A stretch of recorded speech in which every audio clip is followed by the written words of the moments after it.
Right. Time for the late night boxing talks.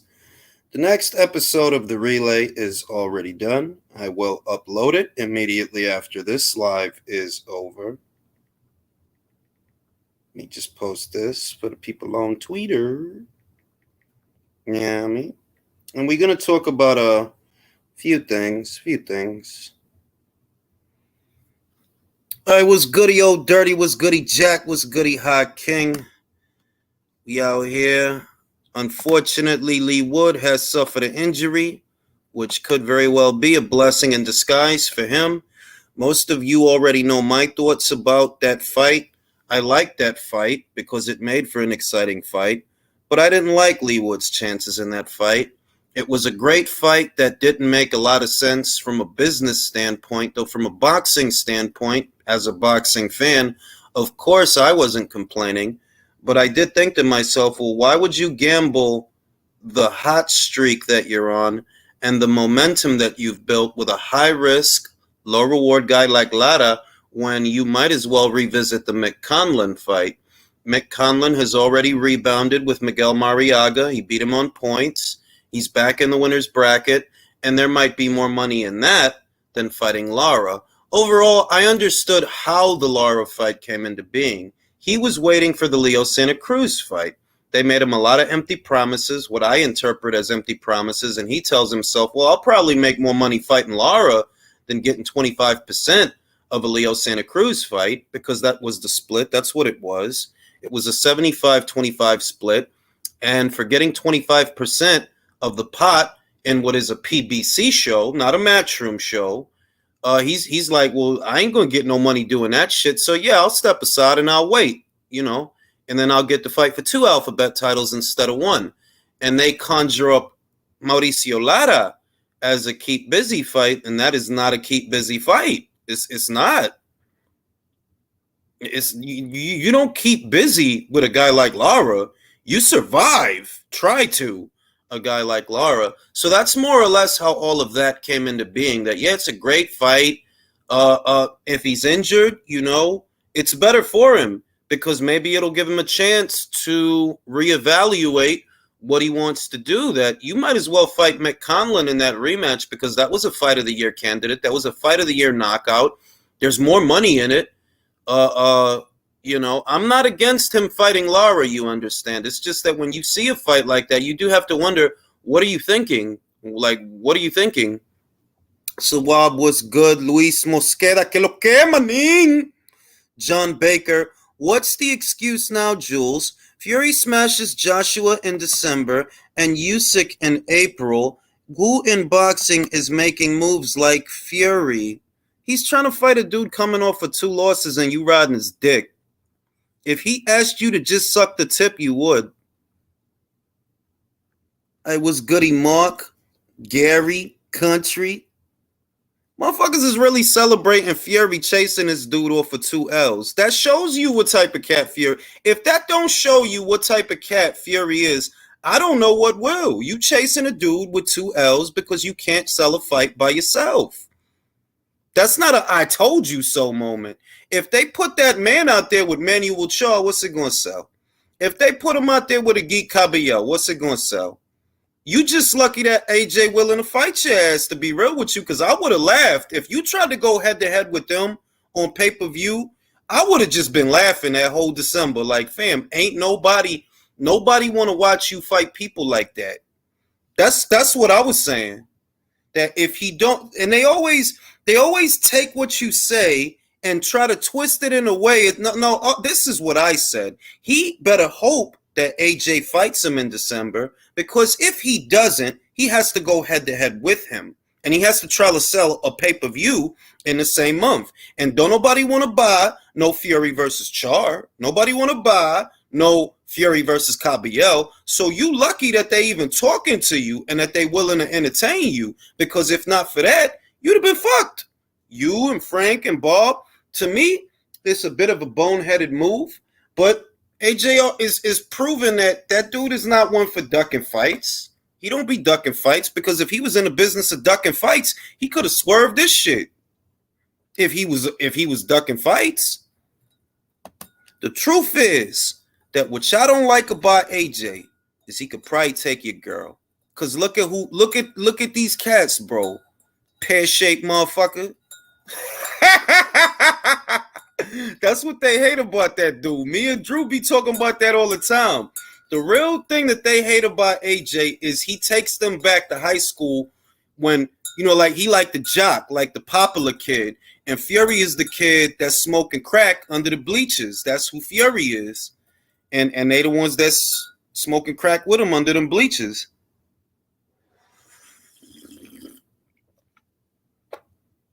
Yeah, I mean? The Weasel and his job on show or on the hot seat. Oh, we definitely going to talk about that, Drew. Believe that. We definitely going to talk about that. But just because I didn't want to do a whole segment, AJ has romance with Angel Fernandez. Ain't stealing. Ain't he fucking Amir Khan's wife? He fucked Amir Khan's wife. What you talking about, bro? See, look, this is what I mean. Look at him. Look at him. That's what I'm saying. It's all Fury fans. Don't tell them what it is. All Fury fans, there's a common denominator. Whenever you see these guys, there's a common denominator. If you're smart, you'll see it. The more I think about it, the more I think Fury made a mistake chasing AJ. There's nothing on earth more dangerous than a wounded and cornered man. AJ is the realest fighter. Ducks zero smoke. Yeah, but they wanna dilute things because they went from saying that he be avoiding people and he avoiding this and he avoiding that to now they don't want to talk about that. They're like, yo, dog, that dude got the option of saying no. He could have been like, listen, it's the 17th or it ain't shit. You know what I mean? He could have did that. Nah, you want to fight on the 3rd? All right, we'll make it the 3rd for you. We'll accommodate you. But I thought he was ducking fights. I thought he was ducking fights. Women throwing panties at Triple G, but no buzz. Yeah, I don't understand them people, bro. Some people just want to be right really bad, so much so that they don't see that, like, fam, the more you say that, the more dumb you look. Like, look at how many people showed up in the middle of the week just to see these cats, and that's in the middle of the week when people still working. That ain't even the weigh-in or the day before the fight, but a lot of people just really want to be right. That's what I see. It's not dissimilar from any other kind of argument you have on any other kind of platform. A lot of people just really want to be right, even when it's so obvious that they're wrong. Fury fans ignore his obsession with AJ Schlong. Yeah, like I said, they idol is a dude that'll sit there and talk about another dude meat. That's their idol, bro. Fuck you look like how? You know what I mean? But it is what it is, man. Like I said, all it proves is that kid, he don't be ducking no fights, because if he wanted to duck a fight, he could have ducked this one. Finally, the epic conclusion to Ring IQ versus Eson. See, Eson is looking at Triple G with rose-tinted lenses. You see what I mean? I understand that. It happens. It happened to me. It's happening to him right now. It happens. I'm not going to hold him. I'm just going to take his money. He's still going to be my man to them from Rhode Island. He's still my man. I still fucks with him and all his highway noises that whenever he jump on, whether it's on a Twitter space or here, he on the highway, I still fuck with him. That's my man. But I got to take his money. You know what I mean? Like, I got to take his bread. Like, you shouldn't have took that bet, bro. Shouldn't have took that bet, bro. You know what I mean? Shit, man. But I fuck with Eson, man. That's my dude. Jimmy Seville, rose-tinted glasses, real shit, yo. You know what I mean? And we going to see what it do. You know, I do have a couple of thoughts about AJ versus Fury as a fight, and I'm going to talk about those in tomorrow's relay. I do already have the next episode of the relay finished, and I'm going to upload it after this live is over. And as far as Fury versus Joshua, well, like I said, I just feel like that dude was throwing shit at a wall, hoping something would stick. And something stuck because this kid ain't no bitch. See, you chasing him after 2 losses is some bitch-ass shit. They won't call you out on it. The media over there never call him out on bitch-ass. But you chasing that dude after he just fought and he got 2 L's. Yeah, that's some bitch ass shit. If I'm gonna be honest, like, oh, now you want to fight him. When they offered you the money to fight him, when he's had 3 belts and he was undefeated, now you ain't want to do that, right? And after you got the robbery, draw, whatever, that not because I feel Fury got robbed in the first Wilder fight. I thought he won. But after that, you still wanted to go in there with Wilder. You had all the chances to do that when the dude was at peak. You had the chance to fight him. Now you want to fight him that he got 2 L's. Really 3, but he coming off of 2. Teddy Atlas is bugging. He wouldn't box rec all heavyweights and call Joshua overrated. Crazy world. Yeah, but Teddy one of these dudes, like, look, he got a co-host that he don't even let him talk. Like, I listen to the fight, and I'm like, yo, he got the dude sitting right there, and that dude, he'll say like one sentence every 10 minutes. He'll say one thing, and then Teddy will get back on his shit. Like, Teddy, you had to change your pants because Vasyl Lomachenko knocked out Rocky Martinez, bro. I never forgot that. And I don't dislike Vasyl Lomachenko. I like Vasyl Lomachenko. I'm in the middle. But you was high off of that. You cannot be this critical of other fighters when you was high off of that. That he a 2-division champion and he knocked out Rocky Martinez. Fam, you was wilding off of that. Like, he knocked out fucking, like, the fuck? Just for the sake of argument, imagine him losing to a man with 2 losses to back-to-back losses, 2 back-to-back losses. Just for argument's sake, what does that do to his rep? Well, that's the fantasy that a lot of people are having. But if he were to lose that fight, all of his mystique and all of that, no man born of his mother can shag Tyson Fury, all that shit goes right out the fucking window. Whoop! Right out the window. Fury want AJ now for less money than waiting on the Saudis. Teddy Atlas is more of a personality than a trainer. Oh, it's getting spicy in the comments. Yeah, like Teddy, I watched the fight and he got that dude there and he don't even let that dude talk. Like, that dude just do this shit for an hour. Yeah.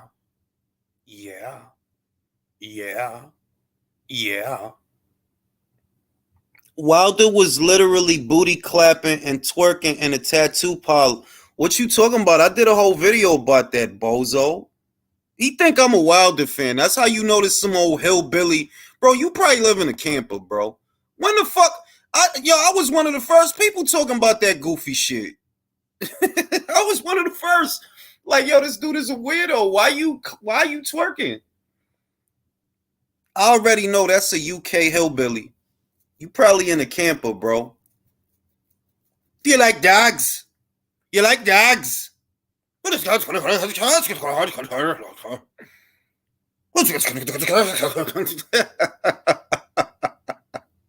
Stupid motherfucker. Yeah, man. That's a dumb motherfucker, man. You a dumb motherfucker if you think I like Wilder, bro. I've been said all that shit he said about getting pregnant and arching his back and popping his ass. I was one of the first people that said, see, I wouldn't even do that shit playing around. I wouldn't even, that's some old Lil Zane type shit.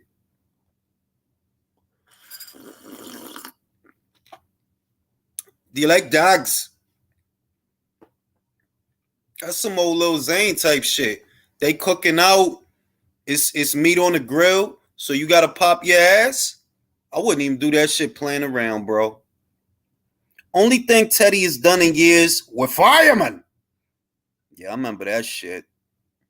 Real shit, J Money. It's just certain shit that I'm not gonna do. Like Fury.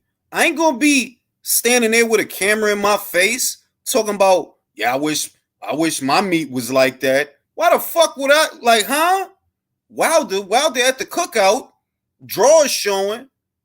Motherfucker, like, there's no misconceptions about all that sagging pants shit. Motherfuckers by now know what the fuck that shit is. That's jail culture.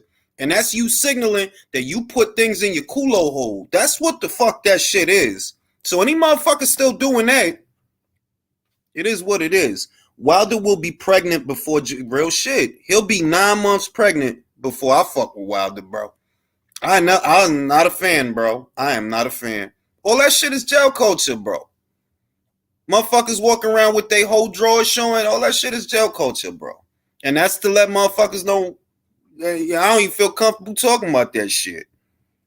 To be fair, I'm pretty sure Fury was joking. Come on, fam. Ain't no reason to be talking about nobody junk, B. Like that's already weird, bro. That's weird. Imagine XM. Imagine they interviewing me, and I'll be like, damn, I wish I had XM junk. How you gonna feel? That's weird, bro. Did you read that Oh yeah, I'm about to talk about that, bro. I'm about to talk about. I read the whole article, and it's not hard to understand what's happening there. They're trimming the fat. That's basically what it is. They're trimming the fat and getting rid of the excess and getting rid or contemplating getting rid of what they don't need and keeping what content boosts subscriptions. It's not complicated. Because if this is the father company of that, well, what do we need that for when we can just take the content from that and fuck that? Because we don't need that. The media is changing. The way that people view television at home, it's changing. We talked about this before, that viewing things now is more customized than it ever was in the past.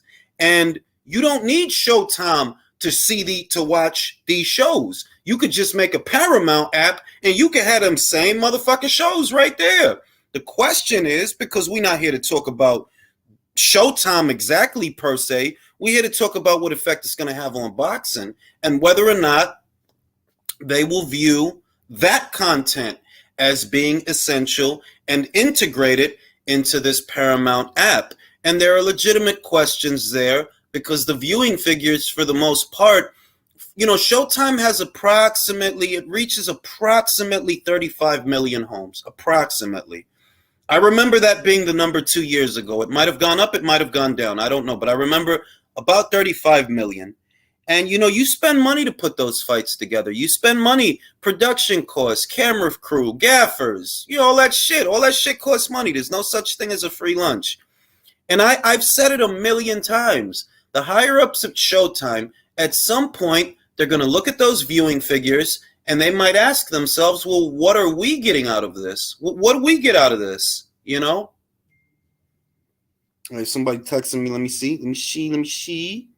Appreciate that, Tony. You ain't had to do that, but you did it. And I appreciate that shit, bro. I said this many, many times in the last 2 years. I said this. When you look at the viewing figures for a fight like Broner versus Santiago, which was roughly, unless I'm mistaken, it was approximately 288,000 views, right? When you're bringing in viewing figures like that, you have to wonder, well, what were the operational costs of the card? What was spent to do the show, and what did you get back from the show? And it doesn't look like you got a lot if only 288,000 people tuned in to see the fight. They always talk about how Broner's this promoter and all the stupid shit that he does is for promotional purpose. They said that shit to no end. And it's like, well, if he's doing the stuff that he does to promote fights, it must not be working, because nobody watched the Santiago fight. Nobody watched that shit. Even the numbers for the Pacquiao fight were less than I expected. I was actually expecting more, something like 6 or 7, and I remember it being around 4 or 5. I remember being underwhelmed by the numbers and thinking, Jesus, they gave Manny $20 million, and this is what it brought in? Appreciate that, Tony. You know what I mean? I remember being underwhelmed by the buy rate of that pay-per-view. And the crux of it is, everything costs. You do a show, you put it together, it's coming out of a budget. Okay, well, where is the budget coming from? It's coming from the higher-ups at Showtime. They give it to Stefan, who gives it to you. In a nutshell, that's the most crude explanation. And for the viewing figures that they're bringing in with these fights, the only fight this year that had very good, robust viewing figures was Charlo versus Castano, which was around, I remember it being around 800,000, which is close to 1 million. They don't usually get those kind of viewing figures for their shows. They don't. The very next weekend, David Benavidez fights, and it brings in half the viewing figures, 400,000 and change. And that shows you what I'm talking about, that I'm like, they're giving you this money, this budget to put on shows, but what are you really getting out of it? Are you really getting stars? Which one of these guys is going to be in a pay-per-view that brings in robust numbers? And do they bring in robust numbers on a regular basis? Bob Arum said it. I've been saying it. It's a sinking ship. It doesn't make sense. These guys are not box office by themselves. The opportunity to make those fights, they already squandered it. They misplayed every hand they had. We about to have Fury versus AJ, but no talk about it, bro. You know it'd be a crying shame if that's how it ends up, Jack. We done seen Canelo versus Golovkin 3 times. We done seen Wilder versus Fury 3 times. We done seen Joshua versus Usyk 2 times. And now we might see Joshua versus Fury before we see Spence versus Crawford. Before that. It's insanity, bro. And you literally have people that wake up every day and log into Twitter and they don't want to listen. I've been saying it. The time to do this fight was 2018 as a co-promotion with Top Rank. Let Top Rank promote it on ESPN. Let Showtime promote it on Showtime. Y'all do it that way so you can really sell this thing to a wide audience on 2 separate platforms. Let Top Rank worry about Crawford's purse. Let PBC worry about Errol's purse. Because more hands on deck is more people that can help. Y'all didn't want to do that.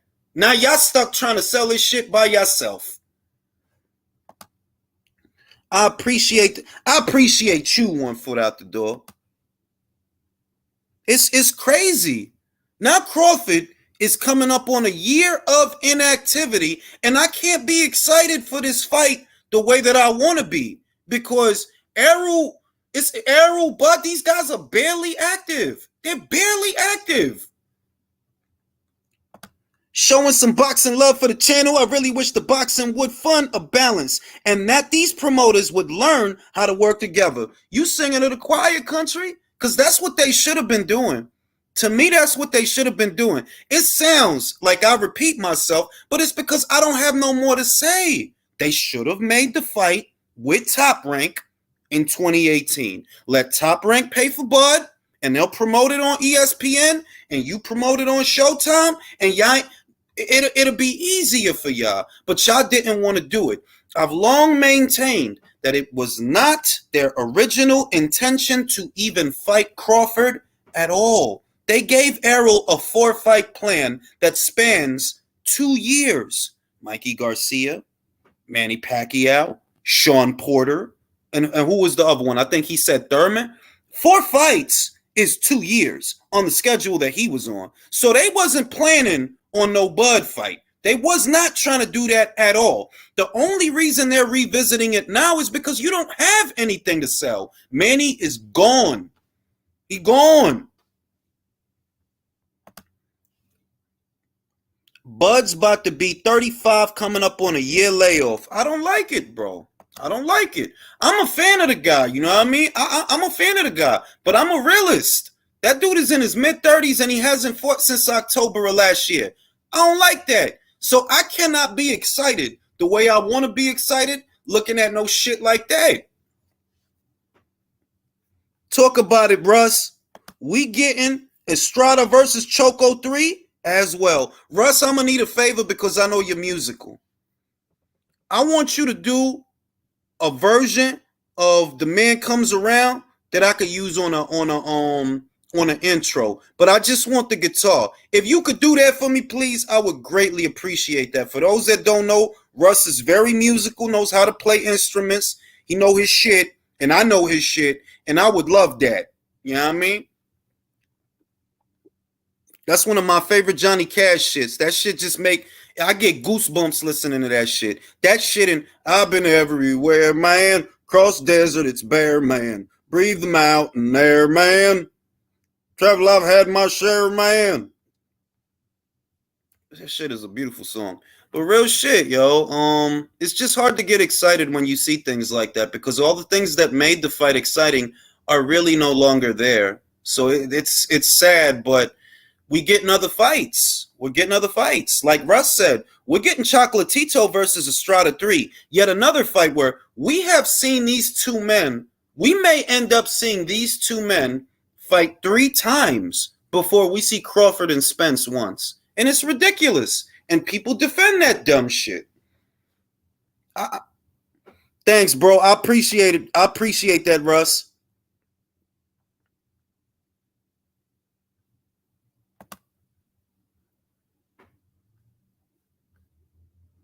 And yeah, yo, I mean, it's pitiful, bro. And people have been defending those business practices for years in a nutshell because they don't want to feel stupid. They don't want to feel like they got it wrong. For the longest time, it was about sides of the street, and you don't want Bob to be involved. Okay, none of that is in the picture now, and it's still not done. You know, there's a lot of things that speak to people's character and what they choose to defend, how they are as individuals and what they identify with, what behaviors. And that's one of them. A lot of these cats is bullshitters that identify with bullshitting and fucking off time and fucking off time away. That's what they identify with. Whereas I looked at the shit like, yo, I wouldn't be surprised. Every year I would say it. In 2018, they ain't gonna fight. 2019, they ain't gonna fight. 2020, they definitely ain't gonna fight. 2021, they ain't gonna fight.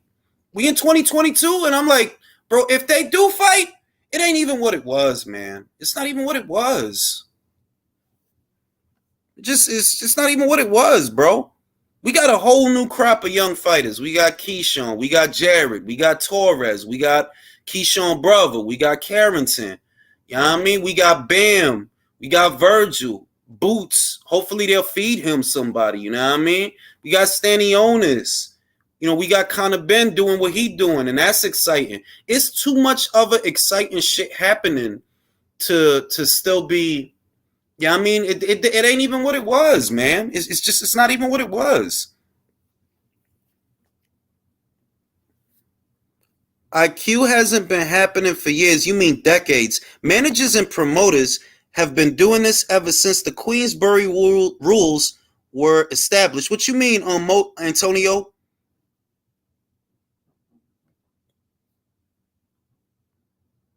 Yeah, it's not what it was, bro. It's you know what I mean? Errol in 2018, he's prime, he's peaking, he's doing what he's doing, he's looking strong and looking sharp. And Bud, pound for pound, 3 division, all the great stuff. It was very exciting.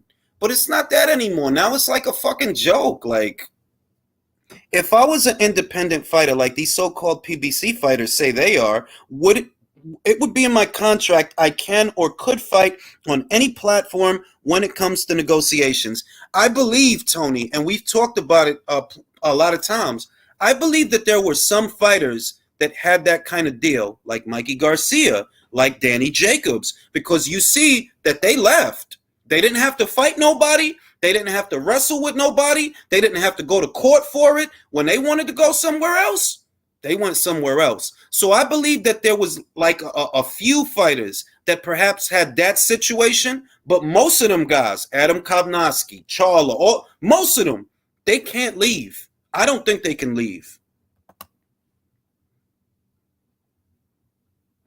And it just is what it is, man. It just is what it is. Like there's not a lot else to say. If they do the fight, they do the fight. If they don't, they don't. But it's not what it was for me. It's not.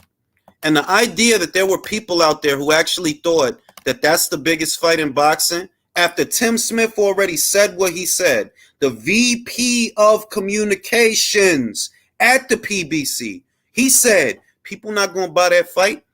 They going to steal it. That's what he said. That's not me ad-libbing. That's what he said. So how you trying to tell me that's the biggest fight in boxing when he told me, no, it's not? Now we got Martin Gonzalez in the building. We got New Country in What the up? What up? Martin. What's up, Martin, what you think about this Showtime shit, man? Because what they talking about, I read the article, and this is what they saying. Who mic is that got all that background noise? If you got background noise, sort yourself before you jump on. Oh, this John Baker guy. Now, Martin, basically what they saying is they want to phase out Showtime, but they want to keep the content. And the question is PBC, will they be brought on board? I think, I feel like it came to a point where PVC just it's not watchable, no good fights, and if there is good fights, man, they're rare. It's like, finding a rare diamond or something, like, Charlo versus Castaño. That was awesome as hell from PVC. That was a great fight. You know what I'm saying? That was one of them jewel fights. You're like, okay, but other than that, man, like you said, the numbers, the views, they're not gonna add up, man, and they're gonna have to find another island. Drew, let me go to Drew because Drew understands this better than most. You see viewing figures, and this has been going on, by my count, this has been declining over the last 5 years. It's literally been 5 years of a steady decline in viewership, right? Now, you got a guy like Broner, they put him up there with Santiago. He did like 288,000 views. Drew, is that good for a premium cable network? That's atrocious compared to those 5 years ago, Jules. The PBC budget on Showtime was $60 million. And now, would you say, before I get into my spiel, would you say it's half of that now? I think Drew, how else? And it's not complicated. You see that they're not going to have a card for a while now. If you go to their website and you look at the next show that they're going to do, there's like a whole fucking empty ass shit. Like, bro, where's the next show? Showtime right now is promoting their new show, American Gigolo, where Jules is John Bernthal's body double. Then they are PBC. That's right. If you see a shaft with a Marilyn Monroe beauty mark, that's my shaft. When's Sebastian fighting? But the most telling thing in that article, Jules, is the conversations the higher ups are having about their partners at cable and satellite providers about, look, we're going to get rid of the Showtime channel altogether and want to fold all that stuff into Paramount. That's the telling conversation. That is like the most pivotal part in that article. We're like, whoa, they really want to phase out just the channel and take all the content. Because they don't need the channel. Because they don't need the channel no more. If they have the distribution rights to all the content on the channel, they don't actually need the channel, and they can trim the fat and cut back on operational costs by showing all that content, distributing it themselves. And they don't need to, and they could cut the money out. They don't need to pay DirecTV, Time Warner. But you know how this works, Drew. Usually, because this is not a merger, so no one should confuse this with a merger. This is not a merger. They're trimming the fat. And usually what happens in that situation, because I've seen it play out in a real life setting, they usually get rid of upper level management. They usually do. Yes, and in this situation, both platforms are losing money. Paramount's on board to lose close to $2 billion this year. Showtime's losing money in subscribers, and the fat's going to get trimmed, Jules. And Paramount also owns CBS, so if they're going to look for any live sports, they're going to go to the NFL, where they already have deals. They're not worried about fucking boxing. They're worried about content to compete with Disney Plus, Netflix, Amazon, Apple, exactly, and all that. Boxing is at the bottom of the barrel, so when those numbers get crunched. Like you said, Jules, the writing's on the wall already. Let's say this. It's not, because this is the thing. I don't want it to sound like, oh, well, the boxing is at the bottom of the barrel so much as the brand of it that they've been dealing with. You see what I mean? That if you could guarantee them, well, look, we got Canelo under contract and we got these other guys under contract and they do decent metrics too, then it would be a different conversation. No, you're absolutely right. It'd be different if they had a track like, look, this is what we've been consistently doing. We got Canelo lined up for 3 fights. That's $70 to $100 million each time he goes on the air, and gross revenue. Like, yeah, we're doing, but they don't have nothing to show for it, and all these pay-per-views don't do nothing for the subscriber base. Well, let me chime in on the pay-per-views, then I'm gonna pass it to Jose. Let me read the super chat. I can't hop on, but I want to say this. Like every streaming service on the market, they are using what works, and I can't see them using PBC when they don't fight that often just to justify their existence. It's a vicious circle, Will, because the reason they don't fight often is because they don't have that much of a budget. But the reason they don't have that much of a budget is because they don't bring in numbers. They don't bring in metrics. Now, So it's a vicious circle to where it's just a downward spiral now altogether. let me ask you this question, Jules, before you pass it. We've been saying on this shit for like a few years now, 3-4 years. Bob Arum, Steve been saying it. So you were ahead of this. 3 years from now, what are we going to see in terms of Showtime boxing? If there is Showtime boxing, I've been saying, Drew, I've been saying it that I don't know if they're going to be in boxing in 3 years because they don't even have time to groom new fighters to usher in the next generation of fighters. The numbers are too low. And with the number and with the budget that they have, you don't have the budget to groom fighters. You don't have anything like That's sad, man. And then like that Bob Arum interview that I posted from 3 years ago, he's saying like it's going to where sports need to be on sports networks to drive revenue and get. Drew, you know that it was. It's not that it's that was always the case. Yes. You know, HBO was HBO, and I get that it was a premium cable network that was in the sport for many years. But for the most part, sports belong on sports networks. All right. We The can PBC agree. We can agree, though, that at one point in time, it was normal that NBC, ABC, CBS, so were participating in sports. So it wasn't uncommon that they were doing multiple things at one time. As has gone on, you've seen that happen less and less and less, and it's being geared toward that sports are only on sports networks. That's why sports are dying on other platforms. Villain, you're talking about. See, this is the difference. When we talk about a premium cable network, that is a very limited audience. In many ways, it's sports behind a paywall because unless you got cable, which a lot of people are cutting the cord, and they've been cutting the cord for the last 4 years as the viewing experience became more customized, that, you know what, maybe I don't want Cinemax because I don't watch that shit.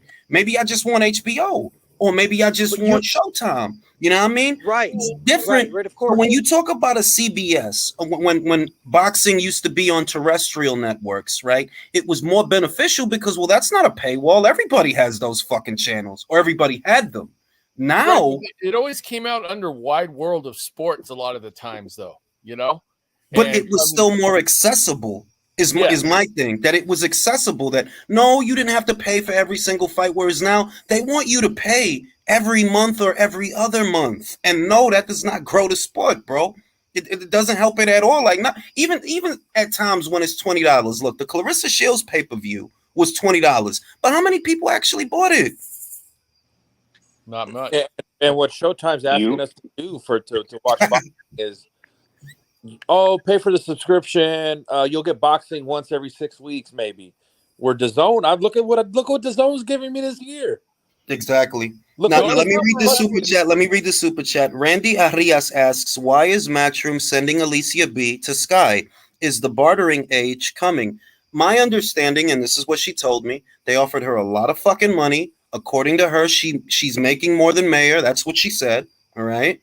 And that's essentially why. They paid to play. They offered up a lot of money. They paid to play, and she was willing to accept it. So does that mean there's going to be a bartering age? I would say so, because where Alicia went to Sky, Eubank went to Matchroom. So I do see bartering happening. I do see that going on. In some ways, Frank and Bob are bartering because Bob is down to send his light heavyweight unified champion over to the UK so he could be a part of a show with Frank. So that's bartering to some degree. There is bartering going on. And if they want to survive, that is what they have to do. That's literally, you have to share your stable. You need to go international as best as you can, because you're not going to survive being isolated like the PB, like you're not. That's not going to work. I got a quick question for you too, to go back on what we were talking about. Do you believe that if the PBC would have been managed differently, say they would have taken the approach they have now, would they have had a longer shelf life than possibly maybe 2, 3, maybe 4 years? Do you think that they would have taken a different model, that they would have seen an uptick in viewership and seen it actually grow? It's hard to say because I remember when Lara fought Jared Hurd, right? A fight that didn't take a long time to make. You know, as soon as Jared got some belts, they made the fight. But the fight didn't do good numbers. It literally came in as the least watched main event of that year. And that was a fight that didn't take a long time to make. You see what I mean? I don't know that they ever had enough to have sustainability on their own. You see what I mean? That they could have gone autonomous, because we know that's what their plan was. Their plan was to build a cocoon around themselves. But let's say that they don't do that. Let's say that they have those fights with those top ranked fighters. Well, doesn't that just mean that the top ranked fighters would have kicked their ass sooner? Yeah, Right? but then also, it's clear as day now. Like Jules been saying it for years. The whole point of the PBC was to never build and take over boxing. It was to siphon off and launder that $500 million from Waddell and Reed. I think so. That's all it was. I think so. Somebody gives you $500 million for these fighters. I don't see, like, they say that he paid for the time, right? Because that's what they were doing in those days, that Al was using the money to pay for slots in order to do shows.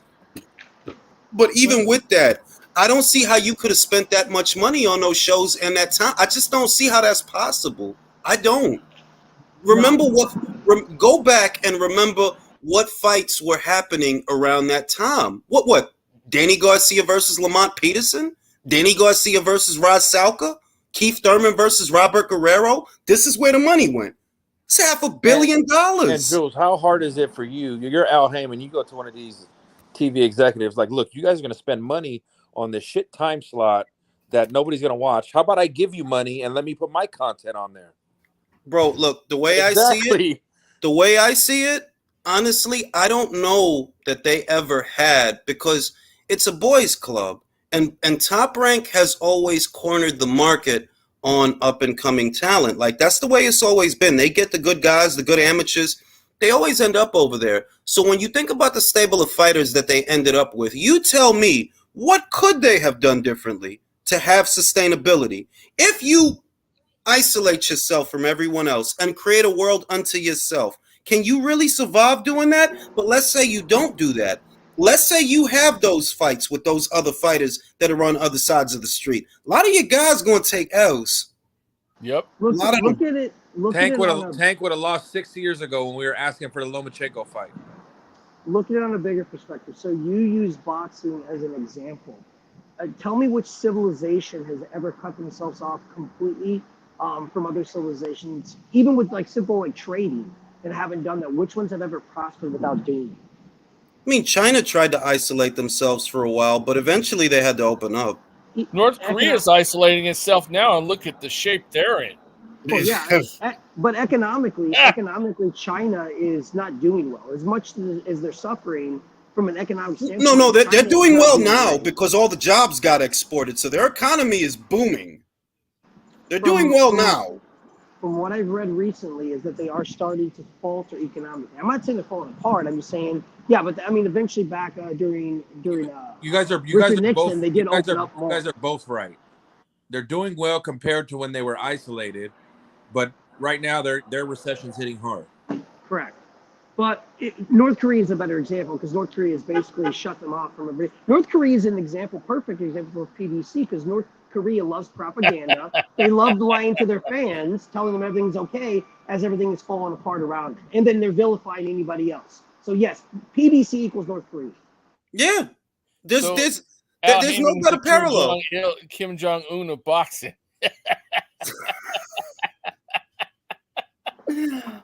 Shit. I just so look, I wanted to present a scenario. If, and I don't know this, so nobody treat this like a forecast, because it's not a forecast, but we are entertaining different scenarios. If Paramount decides to just keep the content that works, keep the content that gets watched and drubs up subscriptions, and they don't take the PBC, what does the PBC do after that? Go bankrupt. And Jules, you know what? This is all making sense why Ellerby, Espinosa are so sensitive these last 6 months on Twitter. Bro, I said that Ellerby's on edge for a reason. I said that. I said, Yep. look, Stefan Espinoza does not behave the way what other network executive do you see doing this? Do you see Joe Markowski getting into verbal sparring sessions with promoters? No. Do you see anybody from ESPN, anybody at all, With any fighters. of their executives arguing with people on Twitter? Nope. There's a Nah, good he's saying out in of life pocket. when there's smoke, there's fire. And if you notice that fighters are not getting days, fighters are on Twitter getting mad at promoters because they're not getting paid, cards are being declined, guys who are allegedly making 250, $500,000 a year are having verbal sparring with average construction workers on Twitter. That's a good indication that your product is not where it should be and that things are falling apart. I think the Michaela Mayer clone is saying China have a property bubble that's been showing signs of cracking. Yeah, I know about the property bubble. I watched the whole documentary about it. It's the weirdest real estate scam bubble I've ever seen. They have entire cities, ghost cities that no one lives in, Yeah, and they I rent saw off. that. They It's rent off crazy. spaces in these cities that they're entire cities North Yeah. that Korea no does the one same lives thing. They're in. just North empty. Korea does the same thing. That's wild, man. North Korea does the exact same thing. They'll have towers It's that a they will put up like cardboard where it's supposed to be people living in there. And there's no lights or anything. It's just supposed to be the ideology of a civilization that doesn't exist. It's insane. Lennox says PBC goes to DAZN. That's what I want to get into. If you're in an environment where you don't get to come to the Paramount party, you didn't get the RSVP, you have an entire stable of fighters to accommodate, and what do? Do you shop yourself around? Do you go to ESPN? Does ESPN even fucking want you? Is the other thing. And do they want you at a price that you're willing to accept? Do you go to DAZN? Because in a They're all going to situation, scatter. All the fighters are going to scatter if that happens. probably, What You know what I'm and saying? that would be the smartest to me. That would be Yeah. the smartest. Welterweights go to Top Rank. You know, lightweights and all that. Go to Matchroom, and obviously throw in Trubel. All the other unknowns. What No, But no, they're fighter? going to scatter. Hey, Marv that's the play. Nation will get a couple guys. Listen, Marv Nation laundering Yeah. that money. I fuck with them. I fuck with Why Marv. not? Shout out to my man Leonard Sterling. Hearn said Alicia's getting 7 figures. If she is, it's a no-brainer for AB. It's on Sky. In my opinion, Top Rank couldn't bother to promote it in the United States. Took an easy option. Leonard, I've always maintained that a lot of people, especially Alexis Rumbero, shout out to him, he tried to act as if it was Top Rank making that happen. That wasn't Top Rank. That was Ben Shalom. The money was coming from Sky. The money for that entire card is Sky, not Top Rank. You know what I mean? Top Rank, to me, they didn't do what they could have. You got 2 girls. They're young. People like how they look. They could talk some shit. And instead of you using that to really, really build this thing, got it in. Yeah, and I'm like, yo, how do you not see that? All you got to do is sit them down in front of each other, and you will get some viral moments. That could have been our Ronda Rousey versus Misha Tate. But it's Agree. It's gonna get to the point where they're gonna start showing the damn fights on OnlyFans and shit, man. maybe that's what it's going to come to. Lennox says they go to DAZN because they can maintain some autonomy. So they'd be like a golden boy. But then also DAZN's not paying for bullshit no more. They're not. I mean, see, this is what I'm saying. If you end up in a situation where you were on Showtime and Showtime went under, you don't have bargaining power. You know what I mean? Like you're not in a position to be like, well, it's this or no. No, dog, you got to take whatever they offer you because you're not in a position. If we don't take in your shit, where you gonna go? It's only one other place to go, ESPN, and you can't wag your finger in ESPN face. No. And you got sources, Jules. How many of these fighters on PBC are actually feeling the pressure now of not fighting? They don't know. They don't look. No, in terms What of if like PBC goes to fighting, you're Triller? not making no money, bro. In other words, a lot of what goes on, a lot of what we're talking about, they don't understand it. A lot of they don't. Their managers likely do, but the fighters at that level, no, a lot of them don't understand it. That's why they still pumping that shit. And it's a sinking ship. Like they don't pay attention to TV. Like you see people on Twitter. Why y'all care about pay-per-views? Why y'all care about TV ratings? You fucking poo butt baby brain moron motherfucker. Shit like that is why. That's what molds the future of the sport. Whether or not people are fucking watching it, you idiots. Yo, Jules. Go ahead, Jose. It's only me, or I see the PBC fighters 3 years from now doing a documentary like 30 for 30 style, like how they were robbed by the PBC and shit. Yeah, I wouldn't doubt it, man. I wouldn't doubt it. see it. On Netflix. I wouldn't doubt it because what happened to Adam Kovnowski in front of all of us, because it played out in front of all of us. I have all the clippings. I know which links to go to. This man was offered multi-millions at a shot at 3 belts. And y'all said, no, we got to fight for him on FS1. And the fight ends you up... see my change, man? No. Yeah, and what the fight? And what's the fight? Chris Areola. They should all be thrown in jail for that shit. Same thing with Luis Ortiz's camp. They offered it to two PBC. They offered it to 2 PBC guys before Andy got his shot. They should be thrown in jail for that shit. Like I'm not even see the promoter does not have the fiduciary duty. So I used to be confused about this. I won't even lie. The manager does. Now, who was Adam's manager? Keith Connolly. And Keith Connolly was the one that said, oh, we have something for him. Me and Al Heyman, we have a contract for him to fight on FS1. But, bro, you know that's not the best deal. Pull him out of that shit. You going to go life or death with Chris Areola on FS1 for a couple $100,000 when you could be fighting for millions? I know, man. I mean, he's getting his butt whooped anyway. He may as well get paid. Fellas, that further proves that Al didn't want them crossing nowhere because you can't cook the books when they cross and get paid in full. It's a lot of little things, bro. See, Al has a situation to where you can say, why buy the cow when you can get the milk for free? Well, why pay for exclusivity when you're going to give it to me anyway because you don't even understand this shit? Hey, there's literally more money for you somewhere else. But because you guys don't realize it, you stay here like a bunch of dopes. Hey, Jules, the clone says that they're getting those guys are getting side money. I don't doubt that they are, but I don't think they're getting millions of dollars in side money. I don't doubt that. Listen, I don't doubt that maybe you getting 100,000 more or 200,000 more on top of what you're making. But nobody's going to convince me you're getting $7 million on the side. $6 million on the side. That's not side money, bro. Yo, their cash cow is Eric Spence, man. He's making $3 million. Come on, man. And at most, it's like when you tell me side money, I'm thinking, okay, so if the reported purse is 3, maybe he's getting an extra $1 million on top of the 3. But you're not going to tell me he's getting $10 million on the side. No, that's not side money, bro. You can't hide that. And we know this because Keith Connolly got Danny Jacobs the Canelo payday. So he had to be in bed with something I'm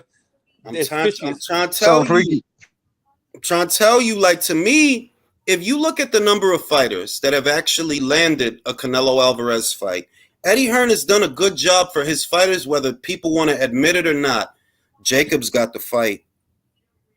Fucking Saunders got the fight. Fucking Smith got the fight. Fucking Bivol got the fight, all right?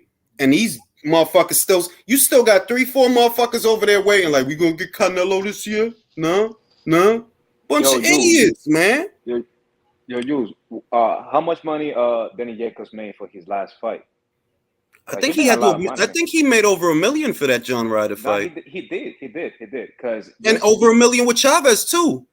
Just because you're traveling, they have to pay you more. You know it, right? Yeah.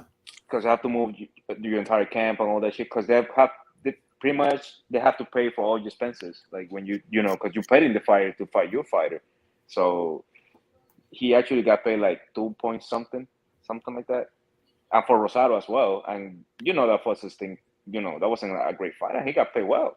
Let me say this. Spence is lying about his money, which is why the Bud fight isn't made. Side money, my ass. Nobody say nothing. Yeah. Let me say this. Nobody say nothing. What I believe, this is just what I believe, right? So they'll take your money and cut it in half. And then they'll say, here, this is yours. And here's your side money later on, even though that's what you should have been getting all along. To Drew's point that he always makes, that they don't want them to go somewhere else and get paid by someone else, because if they do, they'll see how it's supposed to be, right? That's what I think is going on. That it's not even side money, bro. They're just breaking up the purse you were supposed to get all at once and giving it to you in increments. That's what it's not side money. They take the purse you were supposed to get and break it up, and then give it to you over time instead of giving it to you all at once. That's what's Like going allowances. on. Exactly. To keep you in line, to keep you in check, and to keep you on that side of the street. Yeah, they're basically layaway Like you're a fighters. fucking kid, man. That's embarrassing.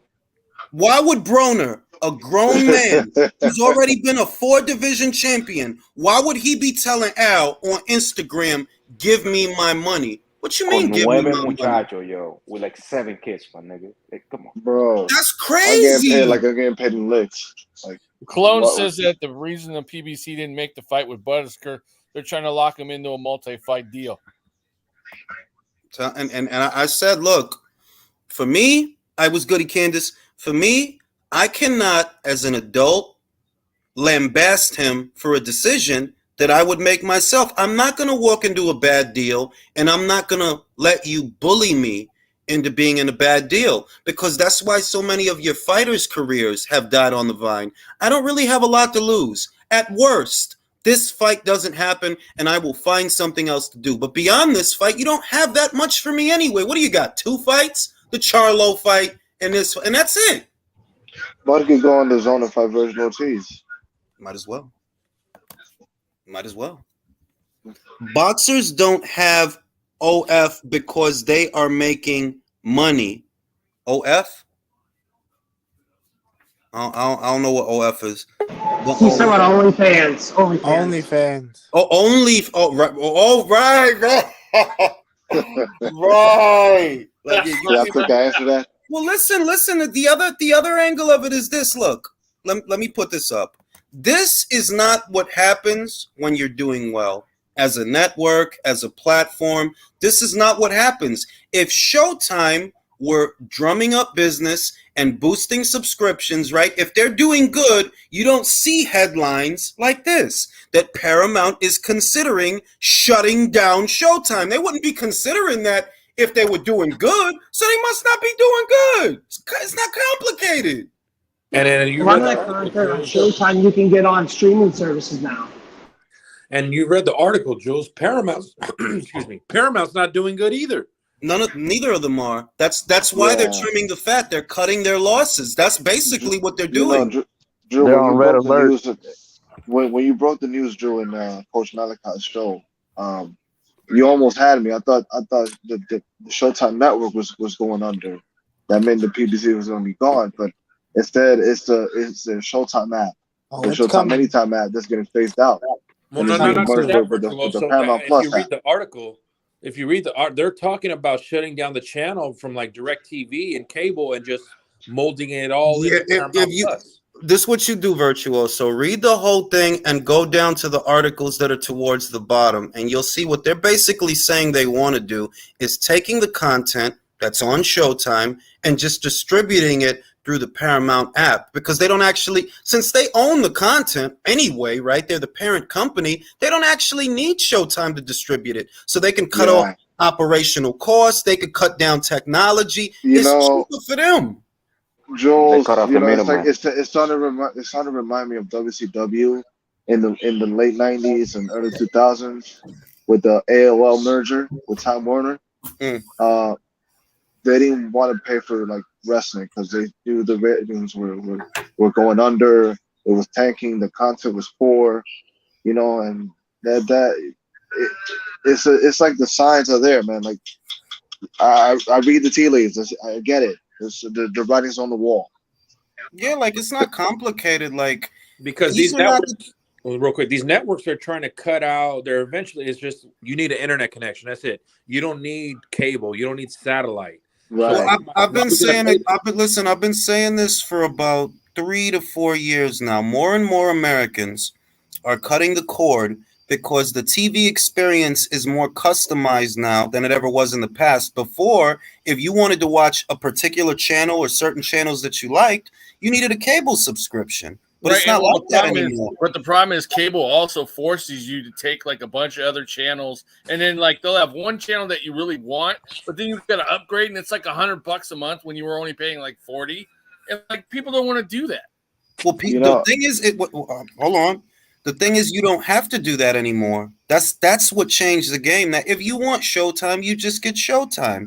If you want HBO, you just get HBO. If you want Disney Plus, you just get Disney Plus. You don't have to deal with all these other channels that you're not going to watch anyway. And because of that, the spillover that they used to rely on, because there used to be spillover, there's no spillover anymore. People are watching specifically what they want to watch and only what they want to watch. So there's no spillover anymore.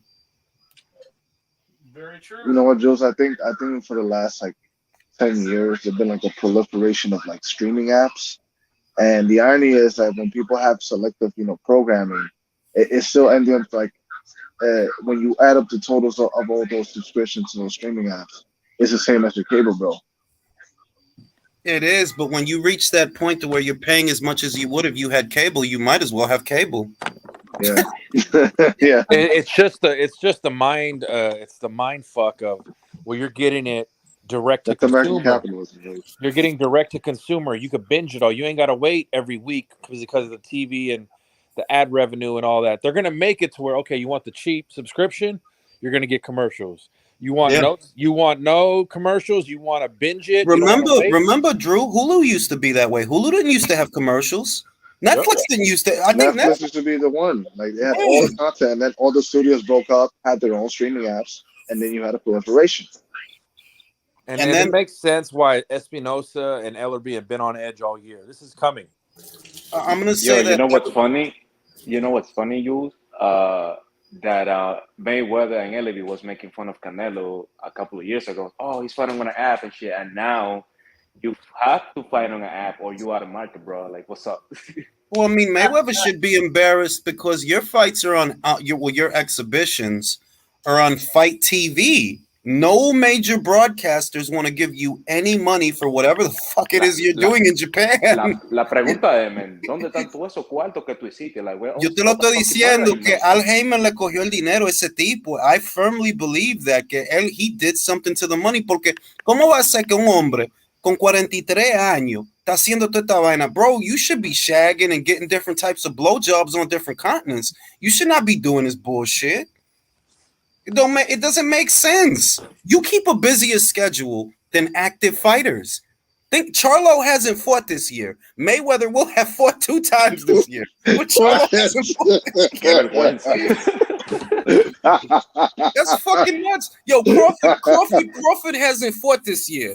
Mayweather Yo, has already had an exhibition. He about to have that's another one, and he sad, planning dude. another one with Deji, with KSI little brother. Yo, he's been more active than Keith Thurman in the last 4 years, bro. Ain't that crazy? That's nuts, bro. So Keith Yeah, that's Thurman had crazy. one fight at the beginning of this year, right? Mayweather gonna have two, bro, and he planning another one for after that. He want to fight Deji in Dubai. You know something wrong when you got a more active schedule of exhibition matches than fighters have fights. Bro, you can't Right. tell me But Mayweather's not I thought broke. he's making like 20 million a month outside investments a month with all this shit. That's what Bro, they say, but don't believe everything you he read. is so Well, broke. look at AB going wild shot and starting to talk all that smack about Al and where's his money and everything. I mean, even though AB's random and crazy, I mean, there's got to be some truth to that. Nah, but I'll did AB dirty though, cause he still owns AV like two purses or three purses or something like that. Like he didn't pay him for that Pacquiao fight entirely. So That's what I heard. That's what I yeah, heard. but like I said, like bro, AB is on like maybe like 5 mil something like that. Y él se lo dan like he's a little kid, like like 2,000, like weekly or some shit like that. Like, that's what I heard, and like that's very, No, pero eso fue lo que dijo AB himself, that he sends him an allowance of like I think it was 1,500 a week. It was basically an allowance, is what he posted, and it's still posted up there to his Instagram. The number, the whole text message that he posted or whatever, and it's like, bro, this that's dude humiliating, bro. But he's a grown. What kills me is he's a grown up.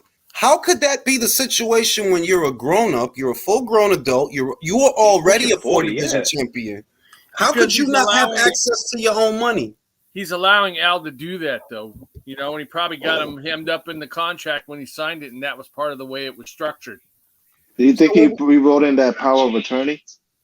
I mean, I think there are. I believe that there are all sorts of clauses in there that impair the fighter's autonomy. That's the only way to explain it. He would have been better off. Think about it this way, right? Eddie Hearn offered him some money to fight Conor Benn before we got to this point where Conor Benn is fighting Chris Eubank Jr. Before we got to this point, Eddie offered him some money. He didn't take it. He ends up with an Omar Figueroa fight that he doesn't even have. He didn't have the fight, bro. So you didn't make shit. Why do you think he really? You didn't make shit Why- with Al.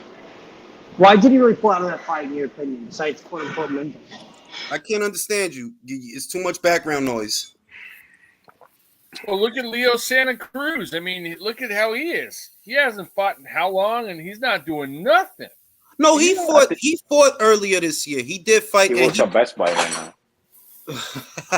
Now, police says Joe Cordina is set to fight Shavkat Rakhimov on November 5th. How much of a chance do you give Shavkat to upset Cordina? What I remember about Shavkat is he's a volume guy. He's a busy puncher.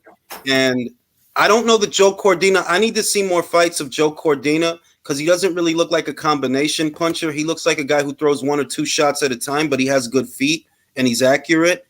And yeah, Shavkat has a chance. He has a chance because I think Shavkat beat JoJo. If I'm being I felt Shavkat won that fight with Diaz for the vacant IBF, but they called it. I think they called it a draw, and I was like, nah, that shit wasn't a draw. He was busier than him in that fight. I think JoJo had the belt and he lost it at the scale, and dang, it was a draw. Yeah. Hey, Jules, you're doing a relay segment on the grand arrivals and the buzz for the fight. I'll probably do that on Friday because I feel like I already said what I needed to say about that. That some people, they just want to be right. They'll start off saying something that's very fucking stupid and they'll just hang on to it because they don't want to be wrong. Like, bro, this fight is buzzing. It's the middle of the week and people showed up just for the arrivals. People showed up. It's the middle of it's not even the middle. It's the beginning because what's today? Tuesday? It's Taco. When you hear women screaming and women paying for flights and fights and hotels, it's a big fucking fight. That's what I'm saying. Like, it's Tuesday in the middle of the evening and afternoon. People was at the grand arrival. So on Friday at the weigh-in, you don't think it's gonna be mad people? It's like, Jules, you can relate to that. How does it feel when women are throwing panties at you? it's nice, man. It makes your dick hard, bro. It's nice to feel wanted. It's nice. Strong and younger. Now, do you have a preference in panties? Do you like the silk when they throw them, or you like the lace? It depends. You know what I like when girls wear boy shorts. The boy shorts, where it's like a fake bicycle shorts. It's nice, especially if you got a plump ass. The basketball shorts. Or the bicycle shorts with the little slit on the side. That shit sexy as shit, man. Sexy shit. Oh yeah, I know. With some long socks for me. The best one at ring toss. Those boy shorts where they're bringing you your coffee. I got it. It's nice shit, yo. It's nice shit. But on some real shit, it's like it's too many people on the internet, and I see these people, but you don't see me arguing with them anymore. Like that head case that y'all was talking to earlier, that fucking idiot, the dude you was arguing with, Drew. Diego, where I was like, man, I'll give you $50 to come on the relay. Bro, it's like, fam, he really tried to have an argument where he felt Ruiz versus Ortiz was pay-per-view. That's box office, but this weekend's fight is not. And you can show him.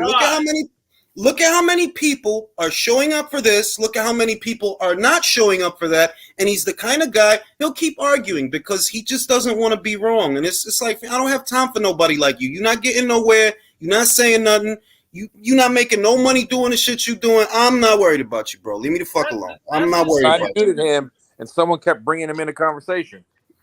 It's like, yo, certain things are too stupid to argue. When you reach a point to where you try to justify Ruiz versus Ortiz as a box office fight, bro, I don't got shit to say to you. You too stupid for me to talk to you. There's no win in that. Are the numbers in for that yet? 0. Who cares? That's That's the number. That's like Michael, what you think that shit did on pay-per-view? 90K? Bro, the gate didn't even bring in enough to cover all the fighters' purses. That's what I'm saying. You like, and this is, and I don't like being this guy, right? But okay, you look at the gate, a little over $1 million. Do you think that this entire event only costed $1 million? No, right? It probably costed more than that. So how many pay-per-views would this have to sell before it breaks even? And why is this fight on pay-per-view in the first place? It's already out there. The information is already there. The network does not want to give you any more money. So does that sound like a good thing? That the network doesn't want to give you no money? That the production costs are coming from the PBC themselves, even though that's supposed to come from the network? The network is supposed to foot the bill for the fights. If you doing it yourself, the fuck you need with the network then? Y'all know what's crazy? You look at the downfall of HBO, and it's like they couldn't do anything about that. You know what I mean? That's just like, times were changing. Now you look at the downfall of PBC, they did that all to themselves. They have about like maybe 2 more years left before they're gone because they pay. Don't they pay Fox to show their shows? Well, look, this is supposed to be the last year for Fox. That's what everybody's saying. That's what's out there, that this is the last year for Fox. So if you think about Fox not being with them next year, and then you see what's going on with this shit right here, does that seem at all encouraging?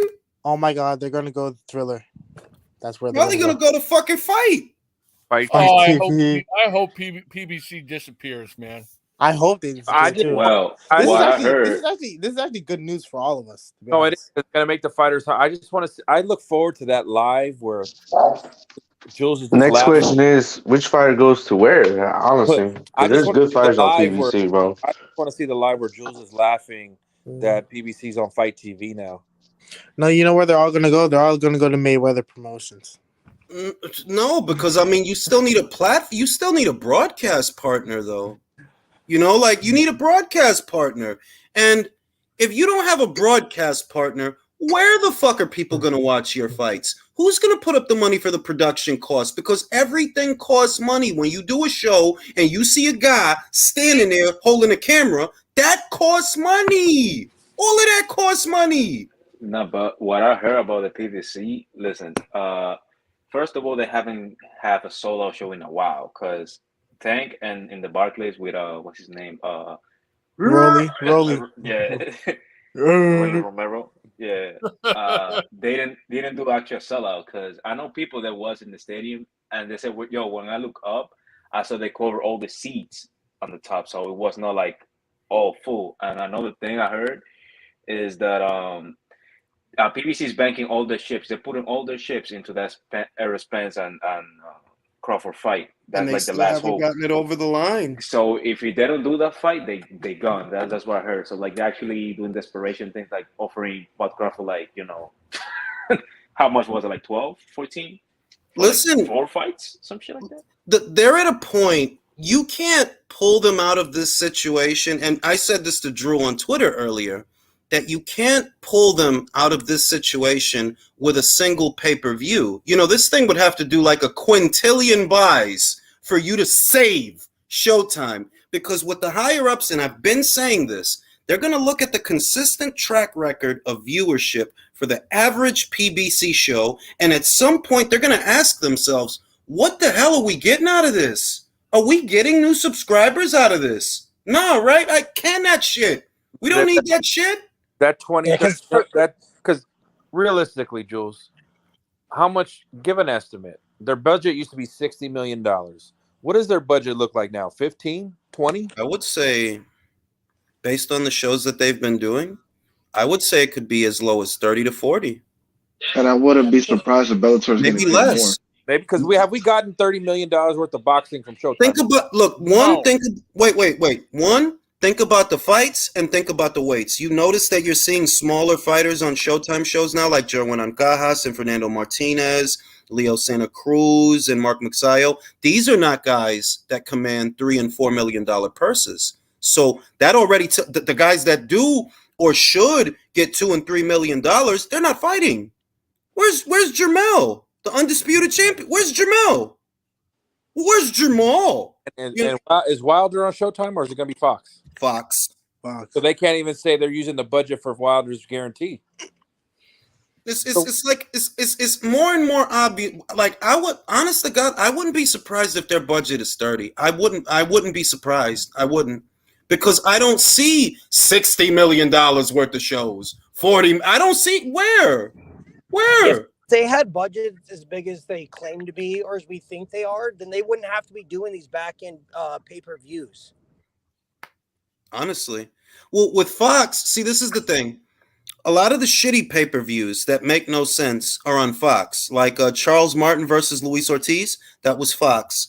Andy Ruiz versus Luis Ortiz, also Fox. So because of the situation with Fox, that you're not getting any production money from them anymore, that's why those are pay-per-views. The only way to pay these fighters is to hope that the fans will buy the pay-per-view, and that will account for the operational costs. That's it in a nutshell. If Fox were giving you money, perhaps those wouldn't have to be on pay-per-view. But because they're not giving you any money, you have to put them on pay-per-view. And we already know that the budget is tight at Showtime. They don't have no money for all these guys. They got enough trouble trying to accommodate the guys that's there. So they in a fucked up spot on both platforms.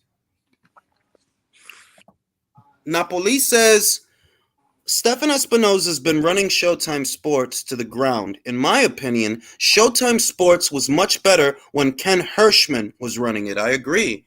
It's just that Stefan Espinosa, like Al Heyman, was in good with a good guy at the time, and that was Floyd. But how often do you hear me say, you guys never duplicated that success? You know why? You don't groom fighters. Floyd was groomed by Top Rank, not you. Floyd, he was built by Top Rank, not you. By the time you got him, he was already a complete fighter. By the time Top Rank and Golden Boy. Exactly. He had already fought Oscar. Exactly. Hey, Jules, don't ask me. Says you're so disrespectful. You know they make bank from hot dog sales and parking. That's funny. hot dogs and popcorn money, bro. Hey, Madonna did show up to the fight, though. Madonna was there. Right. Madonna. Oh my God, Madonna. Because she's so fucking relevant in 2022, right? Yeah, what is she, like 6,500 years old now? I mean, come on. Bro, they're gonna say Donnie Osmond came to the fight, yo. Donnie and Marie Osmond came to the fight, yo. Fucking ridiculous, man. But yeah, yo, they're just really fucked, and I don't want to jump the gun out of spite. I'm gonna let the situation play out, but it's entirely possible that the higher-ups at Paramount, I shouldn't even say Showtime. It's entirely possible that the higher-ups look at the metrics for the last, year or the last 3 years, and they'll look at that and say, well, 288,000 views for Adrian Broner. What did that show cost? How much out of our budget are we spending on this? Because we are losing money. As Drew said, as the article states, both Showtime and Paramount are losing money. They're both losing money. So they're going to look at this and say, well, look, we're not getting anything out of this. You know, we could show Seinfeld reruns and get more fucking viewership than this. That's pretty good. Fucking lying. It show fucking MASH, old episodes of MASH, old episodes of Taxi, Cheers with Sam and Diane. We could watch Al Bundy score 4 touchdowns. Hell yeah. Fucking Peggy, man, I would have licked her ass. Oh, tell me about now. Did you like early Peggy or later Peggy? I liked all the Peggys, bro. All right, I liked all the Peggys. I'll tell you what. When she was slimmer, when her hair got bigger, Peggy Bundy was it, bro. And if I was bored, I would have gave it to Marcy too. Nah, Marcy don't got nothing that I like, yo. Like she She built like a coat rack. She built like a cutting board, all flat. Yeah, man. Like fuck Peggy that. was That's just funny 'cause- dumb enough, just slutty enough that that felt like you had a shot with her. Yeah, man. Oh, I Yeah. would have stormed her gates. Her and Kelly both, man. Yo, that's funny because all Bundy's jokes about Marcio, they were like actually true. Like, oh man, you ugly, you flat. Like, No real shit, man. But he that- told no lies. No no, lies. he didn't were told. lie. No, ma'am. You couldn't tell jokes like that in today's day and age. Oh, no. And you know the Hell funny no. part. The funny part is that the actors really had a beef. Laughing behind Marcy's back. Jefferson was the man, though. Mhm. The Love first both. house Love husband. both. Do you know how bad that show was in the sense of like how racy it was? Is even back then in the early 90s, it was considered racy. So imagine that. We're nothing. But it was great, man. It was Yeah, a it was hilarious fucking- show, man. Listen, That was- I just don't understand why. Postmodern sentiments killed comedy, bro. Saturday Night Live's not funny anymore. No. Yeah. Sure I is. used to remember him and Griff were looking at Biggins, and Griff had the black Biggins, and they would trade. Yeah, like, exactly. It was beautiful, bro. Yep, But yep. you could never have a Richard Pryor or a George Carlin. Like, no, not in this era, bro. Mm-mm. No It's Sanford When and Son or Al nothing. Bundy would sing Psycho Dad, or they had the Psycho No Man Dad. Meeting. Bro, that show was fucking nuts, bro. Fucking Bud with the rubber doll. I mean, that's why I don't watch comedy shows. Like the comedy shows now is so slapstick and corny. Like I don't watch none of that bullshit. And they used to rip on him because he was trying to play himself off. Oh my God, Fran Drescher. I love Fran Drescher, bro. The Long Island accent. She had the strongest Long Island accent on the planet, bro. Yep, yep. If you figure somebody like Dave Chappelle is considered racy today, back then Dave Chappelle would have been considered kind of a middle of the road, non offensive comic. Right. I mean, honestly, yeah.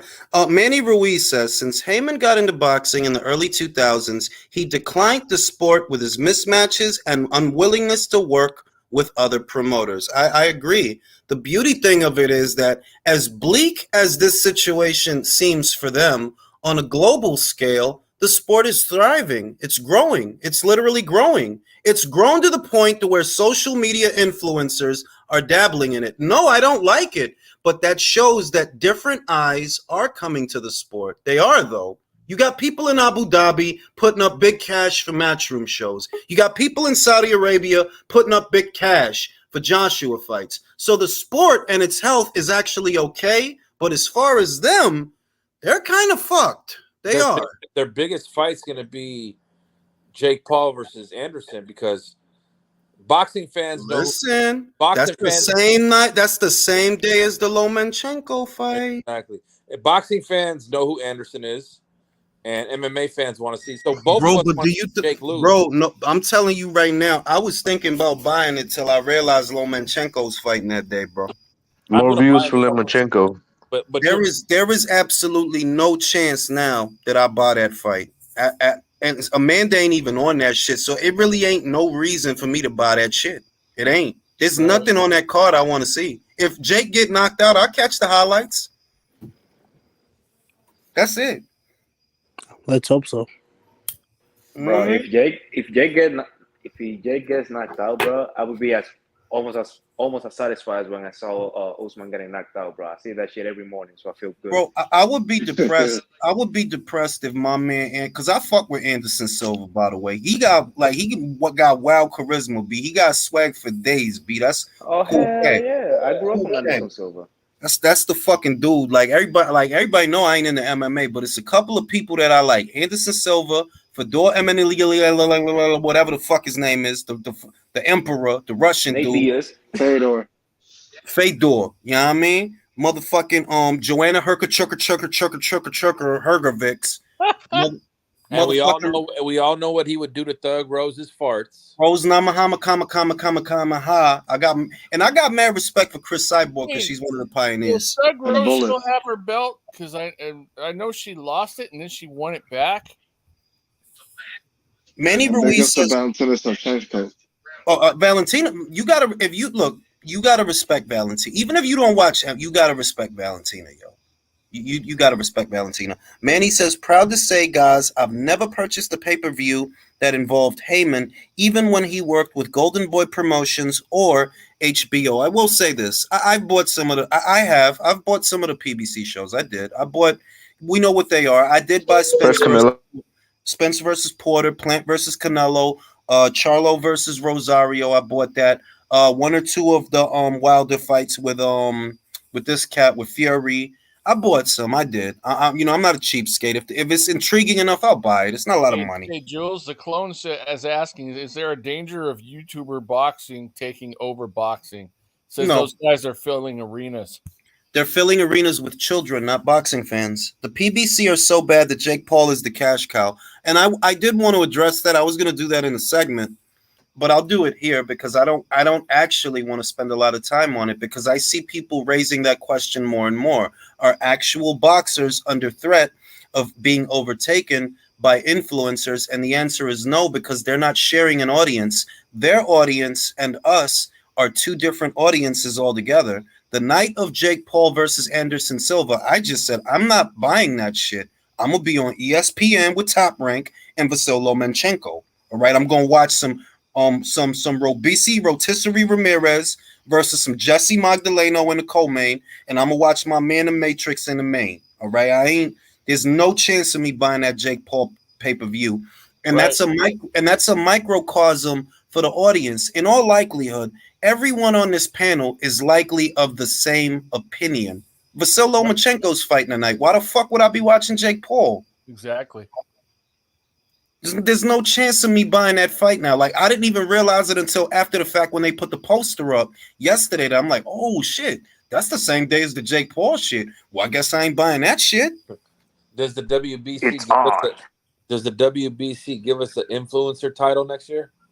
Probably. It's shameless, bro. You know they I don't think give I a might get curious. Even and the see, PVC, I even might the get curious PVC to see- highlights are so. I'm sorry.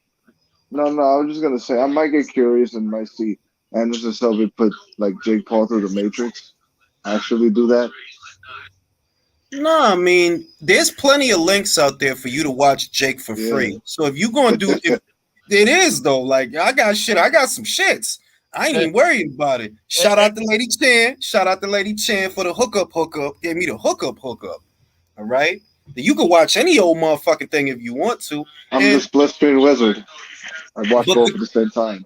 But because I'm gonna be live, in all likelihood, this is the reality of it. When Vasyl Lomachenko fights the Ortiz kid, I'm likely gonna be live, and I am not going to divide my attention between Loma and Jake. No, I'm just watching the Lomachenko fight. Whatever happens with Jake, I could find out on Twitter afterwards. Hey, Jules, XMB45 says, serious question, is Anderson Silva better than Tommy Fury in boxing? I think so. I would say so. He beat Chavez, a former world champion. Who the fuck did Tommy beat? This is a better fight on paper than the Tommy Fury fight. Honest to God. Yeah. I It agree. is like it really is. Like not It's to actually a be huge step up fight. not to be devil's advocate, but in a very serious sense, Anderson Silva beat a former champion, the son of a legend, yes, but a former champion in a boxing match. The clone is saying Chavez Jr. didn't even train for that fight. Probably didn't, but he's still a former champion. How many of Tommy's opponents trained? Well, except for that Redbeard dude. But he won that fight though, man. I forgot the dude's name. I mean, I favor Anderson Silva over Tommy Fury right now. That's what I'm saying. Like, if you put being real, all of y'all imagine it. Anderson Silva, Tommy Fury in a boxing match. Who gonna win? You know the answer. You know Second the round answer. TKO. You know that, like, if you being real, don't say nothing. Just think about it. Anderson Silva, boxing ring, Tommy Fury. You putting your money on Tommy? Not me. Yeah, That motherfucker ain't with the shit. You He ain't with the shit. shit. He ain't And with the that's a- shit. just adding to the Anderson Silva and Chavez Jr. thing, it's embarrassing because I don't even train to spar with MMA fighters at my gym, and like I'm up the pro with them guys, and it's Bruh, embarrassing, man. Like, I'm telling, like if you look, all jokes aside, Tommy, for example, the real selling point of Tommy Fury was that Tyson was buzzing because he had just beat Wilder. That's kind of how they got Tommy in there, like, oh, this this Tyson Fury little brother. But all that is dead now. That's cold product. Don't nobody give a fuck about no Tommy Fury. What he doing in the UK? When is his next fight? Nobody even. He's still talking about Jake. Now, Jules, do you think Fury's gonna fuck up the AJ fight this week? I don't know. I mean, I feel like AJ is in a hurry to prove something, and it's not the smartest thing. Like, nice, like really, it's not, fam. Like, you giving them everything they want to try to prove something. It's either you trying to prove something or you trying to show everybody that they lying and they bullshitting. But for my money, you making it too easy for them in every arena. Would they ever make it this easy for you? You know the answer. So why you doing that? Mr. T called Tommy Fredo Fury. Fredo Fury, bro, just like Steve Kim said. Will says, seriously, I don't watch MMA, but I know who the Spider is. That should speak for itself. When you are so good, even Joe Blow from Ohio, yeah, that's what I'm saying. It's only been a couple of MMA fighters. I was like, wow, that dude is a fucking beast. Fedor, Spider, I ain't gonna front. John Jones is a beast, but you a pet beast. And I ain't mad at that, but you are the pet beast. And you ain't fought in like 2 years. How long has it been since he fought? Almost going on 3 years. Going on 3 years. Bro, like, is he retired? Has it been that long? I thought he fought like a year ago. Nah. He's like suspended. I don't know. But he did a bit of his wife, and then pulled off for DUI like multiple times. But they made up. Like, didn't they have him? Like, they made up. He's still with her. They made a public like makeup. He's probably right now. Like together he's trying to build up his body up to heavyweight. You know, he's getting there. But like I don't know, man. So wasn't the fight to make him and Ngannou? Yeah, but like Ngannou is like he's kind of like pulling out. Like he doesn't. He wants more money for that fight. I mean, what shit, you want to get in the ring with that guy? And Ngannou? I think Fury saw Ngannou in the shower and like, oh, AJ's bigger. Hey,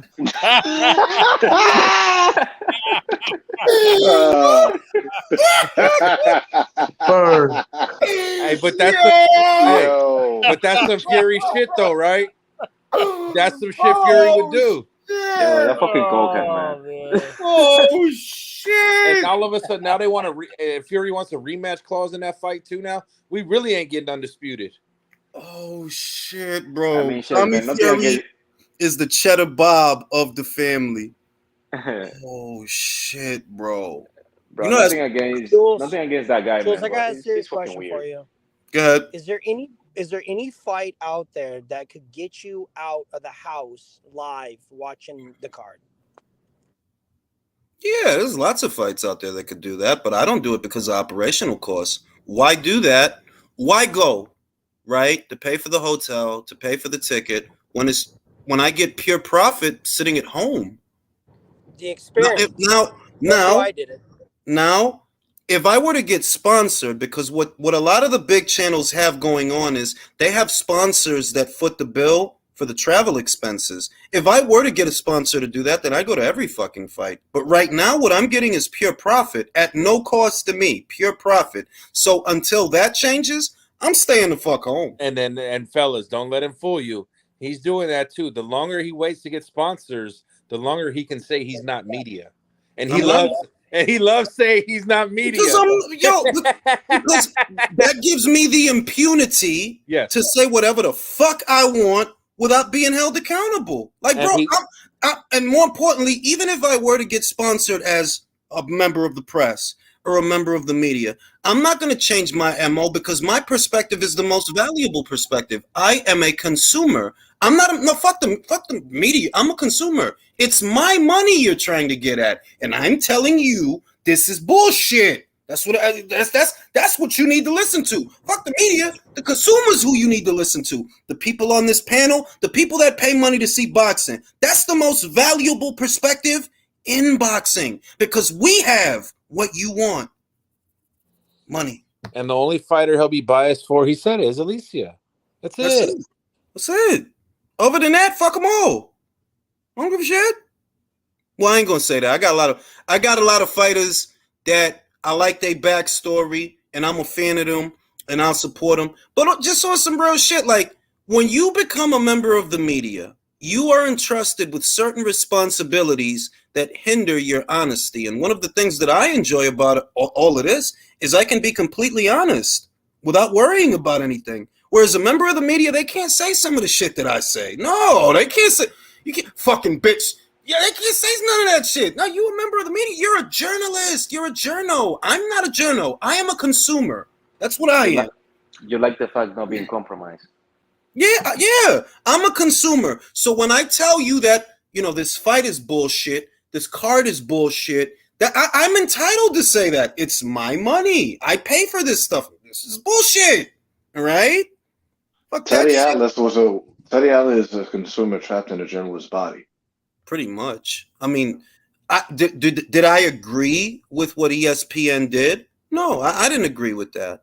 But I don't agree with everything he says, but the circumstances of his departure from the platform, I never agreed with that because that's censorship, and I would never want to be boxed in like that to where I can't say what I'm thinking because then it's not fun anymore. It's like I draw, right? For years, people know all my friends, everybody knew I could draw. But when you ask me to draw something for you, fuck that shit. No, it's not fun. I draw for me. I draw what I want to draw. No, I'm not, fuck commissions. I draw for me, not for y'all. I don't want to draw whatever the fuck it is you talking about. So if you want a tattoo, go to a tattoo parlor. I'm not doing none of that shit. And it's the same with anything else. I'm not under orders. I do what I want. I'm not under orders. And if I can't do what I want, then I don't want to do nothing. I'm tempted to drive to Vegas Friday night. Hey, Julius, I'm this so hillbilly character tempted. needs to be blocked, man. He's making racial statements and shit. Yeah, he's a Tyson Fury head. He's basically a closet racist. Don't worry, I'll block him. There you go. Have a good night, Baker, John Baker, Quaker, whatever the fuck. He's a closet cokehead. I mean, look, the things that Fury does are reflected in the people that support him. And what do I notice about all his fans? They're all pear-shaped guys that can't get laid. Yo. I'm like, fam, I cannot be sitting here on camera talking about another man junk. That don't, why? I mean, ¿por qué eso una conversación? Like, why is that a conversation? Like, how could that become a conversation, a subject of discussion? Like, but he's got a big cock. Like, what? like, Whatever, bro. Like, perdón? Pardon me? Yeah, Gypsies shower with each other, so you would know. That's probably it. It's a lot of weird shit going on. Like I said, I think Joseph Parker stands awfully close to Tyson Fury. It makes me uncomfortable. Like, bro, you don't need to stand that close to Tyson. They're a little too close. A little too friendly for me, bro. I mean, what have they been doing on them nights working for Daniel?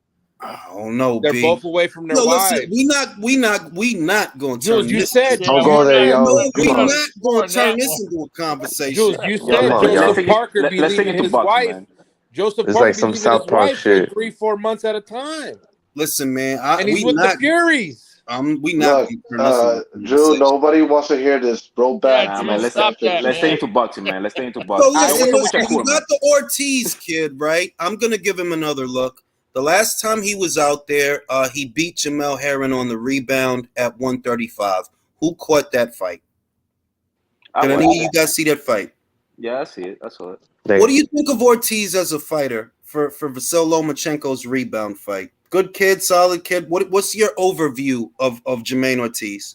I mean, to me, he's a solid kid though. Like he's not he's not a walk in the park. Like he's not a tune-up. He has strong jab. He has a good balance. He keeps his hands up. He's very well cool though. Like I think Lomachenko is gonna have the experience advantage, but I wouldn't be surprised of an upset. To be honest. Really, an upset?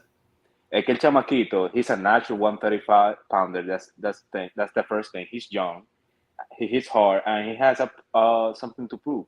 I'm not saying like that's going to happen. No, pero la posibilidad. Like, would you say that Ortiz poses the same or a greater threat than Masayoshi Nakatani or Richard Comey? Or would you say that he's more of a threat than they were? Nah, he represents about the same threat. I think he's a little bit. Nah, I think he represents a little bit more because he's younger. He's younger, fresher. He haven't been through like many wars, you know. But that's the thing. He haven't been to many wars, so the experience factor is a huge slice towards Lomachenko. But again, we don't know how Lomachenko is gonna look. You know, he looks in shape to me, but you know, you never It's been know a what's while.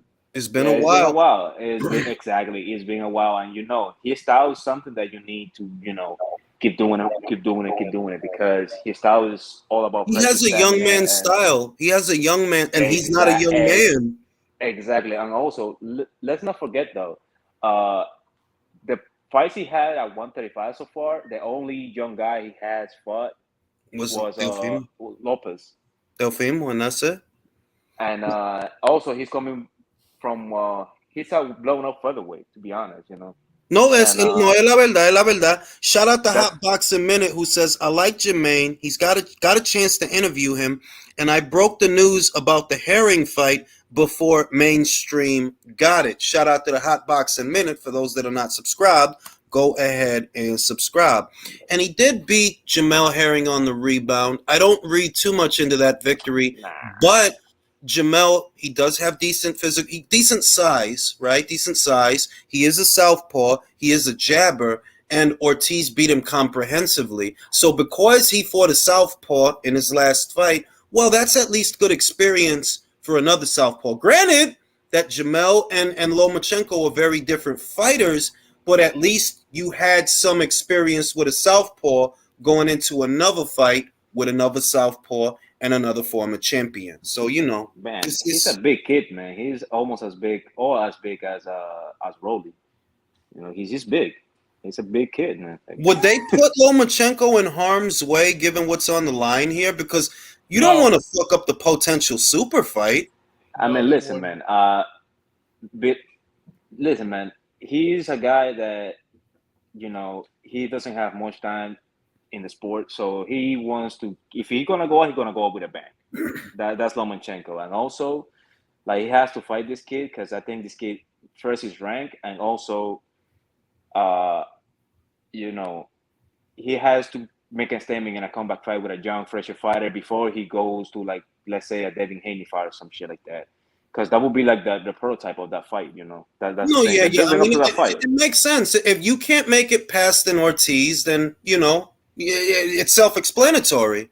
If And you also, this Ortiz he throws some looping hooks, like, you know, like the Giselle hooks and shit, and that's a threat for Lomachenko because Lomachenko has a little bit of a bad habit of you know, when he resets, you know, you can catch him right there. That's what Teofimo Lopez did. Like, if you jump into Lomachenko, like, you know, you got a big chance to do it. But that's the thing, jump into Lomachenko. But he has a chance though, because Lomachenko wouldn't have the advantage of, like, you know, cutting off the, you know, on your left side and shit. Mhm. So, he's a you know, southpaw, right? Ortiz is yeah, south. Yeah, he's a southpaw, yeah, because Jamel Herring couldn't hit him with a left. So yeah, he's a southpaw.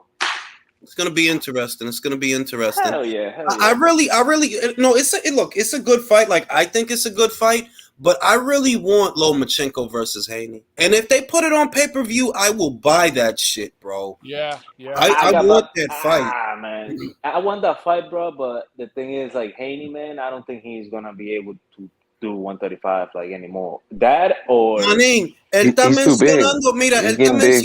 él está mencionando Gervonta Davis, ¿ok? Y si tú tienes tiempo, Gervonta no te va a pelear en el 140. yeah. He would fight if you were, not that you are, but if that fight were to happen, it would be at 35.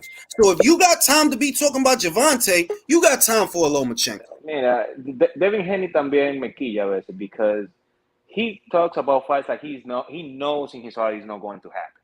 Like, come Yeah, on, my man. Like, even if that happens, like, first, Tank won't accept the B side, and second of all, they don't have money to pay you. That's the they second don't. and biggest thing. And you're gonna be the A side. You got all the belts. you get more money than him the fewer times. I hate about talking about money, but that's how it is. ¿Tú And piensas que él no va a pelear con Lomachenko? él va a pelear con Lomachenko, but that would be like if any other fight like will come up. But I don't think also for this side that's like a 50-50 chance that Lomachenko fight. One because of the weight, and the second is I don't trust Devin Haney in 140. Like I just don't trust him. Bueno, Like, el otro lío es que, mira, este es el lío. Hay una pelea en el 140 that is worth some money, en este Teofimo López fight. Pero esa no es una pelea que ya que cuando tú llegues en el 140, that, okay, this is the first fight I'm going to have. No, that's a fight for 2 to 3 fights from now. Whereas the Lomachenko fight, yeah, it's right there. You know, you beat George again. El año que viene, you could fight Lomachenko pay-per-view. Because you know what's going to happen if Devin Haney moves up to 140, right? The WBO is going to make it mandatory. So that's fine for his ass right there. So who's the mandatory or who has the? I know. I think Josh Chelsea has the WBO. He still has that. So is he gonna take a fight against Josh Taylor? No, lo que va a pasar es Josh va a pelear con este tipo, Jack Catterall, ¿verdad? Y yo me imagino que Teofimo will maybe end up fighting the winner of that fight. Maybe. If he wins in December, because he's supposed to come back in December, against who, I don't know. Arnold Barboza, maybe, I don't know. But if he wins in December, I see him fighting the winner of Catterall versus Taylor in the UK on Sky Sports. It's the only thing that makes sense. I see Tio and Barbosa being a draw, though. You think that'll be a draw? Yeah, bro. Come on. Bueno, Barbosa no es pequeño tampoco. He's not little, No, bro. tiene pegue ese vato. I think they're gonna give Teofimo like 2 or 3 more fights before they throw him to Alliance, because at the end of the day he has to have like 17 fights in his career, like and he ya pa' qué. También tú sabes lo que hay demasiado riesgo en el 140 para ese muchacho. Hay mucho riesgo. So like Barbosa is a risk. Like, yeah, it's a good fight. Everybody is risky. So tú no puedes joder con ese muchacho tan. In other words, like, okay, the only fight that I see that it could be like, okay, well, we'll keep you busy with this guy. Posiblemente Pedraza, and that's it. And that's only because because he just drew with Comey. That, okay, well, we can still use Pedraza because, he didn't lose. He didn't get his ass kicked, right? Y él está ahí en el 140. So maybe you do Lopez versus Pedraza at the Hulu Theater, right? Maybe. Pero después de eso... That would make actually sense, though. Great sense. That's what I'm saying. But that's it, though. That's it. Por eso digo que con Barbosa, it's going to be a draw, because Pedraza is going to be a good fight. But throwing in him Barbosa is not little. He is not little for 140. Nada. And we know que Teofimo, he don't like tall guys, man. Remember the Nakatani? He don't like tall fighters. He don't like tall guys. I think Barbosa can win that. I really do. That's what I'm saying. Exactly. That's what I mean. Exactly, man. It's not safe for Teofimo. So si tú sabes que, mira, it's not safe for him, we might as well cash him out as soon as we can, because it's not safe for him up here, bro. It's really not. If we put him in the wrong fight, well, there go all the fucking plans. And the thing is, also, I think they also wanted to give Teofimo a little bit more fights, just because he needs the money. Pero ¿con quién, manín? ¿Con quién? Bueno, si encontraron a Campa, tienen que encontrar a alguien más. Bueno, eso sí. They better find some more Campases entonces. Oye, lo que más hay es mexicano and like little guys moving up, man. Miguel Berchel. Ah, mira, no duramos mucho. all I gotta do, get Miguel una pelea en Zanfer. They get him con un muerto, so he could get back in the winner's bracket, ¿verdad?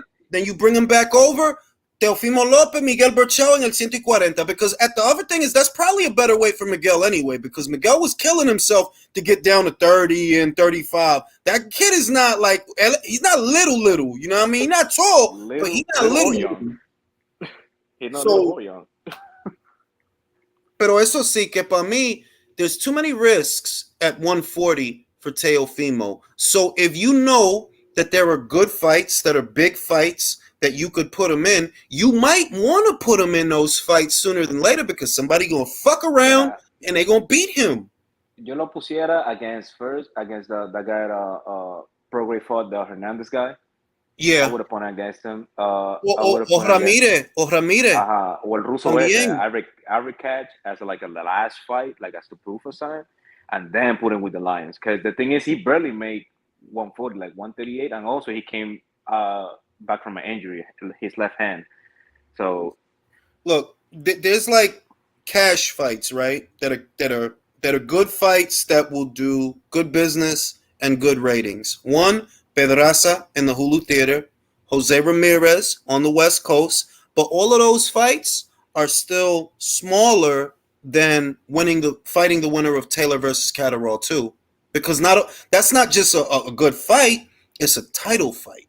And then when he gets a title, he'll have more value to fight other fighters. Como ponlo tú. Vamos a decir que él pelea con un tipo. Who fucking knows, ¿verdad? En diciembre le gana el tipo, ¿verdad? Y después la próxima pelea, el año que viene, is the winner of Taylor versus Catterall for the WBO. Si él gana, ahí está tu pelea para Devin Haney. Ahí está. Your title fight. Exactly. I mean, also, I think after the Catterall and Josh Taylor fight, I mean, assuming that Josh Taylor wins, like that title is gonna be vacant, man. So it's a free for all. Bueno, es que Taylor no tiene opción. Right? Taylor doesn't have options, bro. He por más que decimos que he's too big for 140, ¿verdad? There's nobody for him to fight if he moves up, bro. No hay nadie allá. There's nobody on Sky. There's nobody on Top Rank. So, para mí, él se queda en el 140 y pelea con Teofimo López o Devin Haney. Uno de esos pequeñitos that's moving up. There's no money. There's no money. There's no fights. Gracias a Dios que there was a controversy con Catterall because now it's a bigger fight. So now you actually have like a little money fight that people want to see a rematch. Pero después de eso, you don't have shit to do, bro. You don't have nothing to do. Menos Teofimo López. Yeah, because at 147 ain't shit, man. No hay nada. There's no.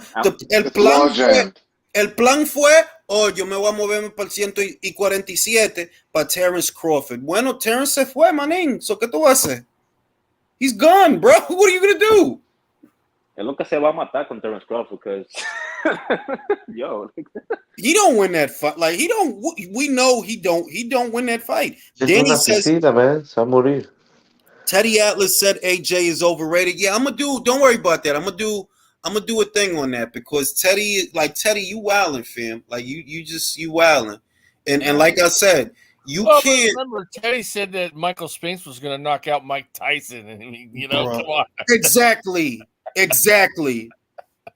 Talk about your bad takes. Yeah. Teddy Atlas is like that Stephen A. Smith of boxing, man. Like, it's nothing new with Teddy, man. He comes out with whacked ass predictions, man. He really does. Like look, sometimes he be right. I'm not gonna hold him. Sometimes he be right, like he is. But you can always tell that, bro, what you saying, it don't make sense. If you was gonna call somebody overrated, I'm sorry to do this again, but it would have to be Wilder. You sat there, right? When Triple G was a unified champion, remember when he did the thing? Against who? Bro, you should have been asking that about Wilder. Who he knocked out? Who the fuck were those people? What a Lata de salsa. No la verdad. It's like, bro, like if your unit of measure is not equal across the board, nah, I can't fuck with you. And the same energy that you had for Triple G, right? I had that a little bit that I'm like, look, he's a good fighter, but don't tell me he's Hagler. No, he's not. He's not Hagler. He's not Hopkins. He's not Monzon. No. Not all from Matthew Macklin and Martin Murray and Dominic Wade. And no, fam, come Steve on. Rose. Like, really?